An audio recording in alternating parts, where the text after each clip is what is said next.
மத்திய ஒன்றிய திமுக சார்பில் கிறிஸ்துமஸ் விழாவை முன்னிட்டு ஏழை எளிய பொதுமக்களுக்கு நலத்திட்ட உதவிகள் வழங்கும் விழா.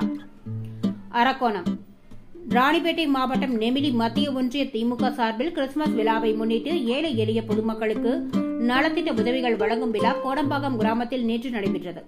நிகழ்ச்சிக்கு நெமிலி மத்திய ஒன்றிய சிறுபான்மை நல உரிமை பிரிவு அமைப்பாளர் வேதானந்தம் தலைமை தாங்கினார். ஒன்றிய அவைத்தலைவர் நரசிம்மன், ஒன்றிய துணை செயலாளர்கள் சீனிவாசன், சரளா, முரளி, ஒன்றிய பொருளாளர் செல்வம் முன்னிலை வகித்தனர்.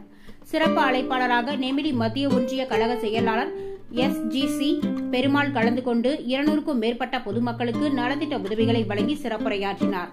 அதனைத் தொடர்ந்து பொதுமக்களுக்கு அறுசுவை உணவு வழங்கப்பட்டது. இதில் மாவட்ட பிரதிநிதி சம்பத், முன்னாள் மாவட்ட வழக்கறிஞர் அணி துணை அமைப்பாளர் பாபு, குமரகுரு, மாவட்ட பொறியாளர் அணி துணை தலைவர் ராஜா, பொன்னையன், சுற்றுச்சூழல் அணி முரளி, முகேஷ், இளைஞர் அணி சதீஷ், விஜய், மணிகண்டன், ராஜேஷ், கிளை செயலாளர் குணசேகரன் உள்ளிட்ட கட்சி நிர்வாகிகள், பொதுமக்கள் பலர் கலந்து கொண்டனர்.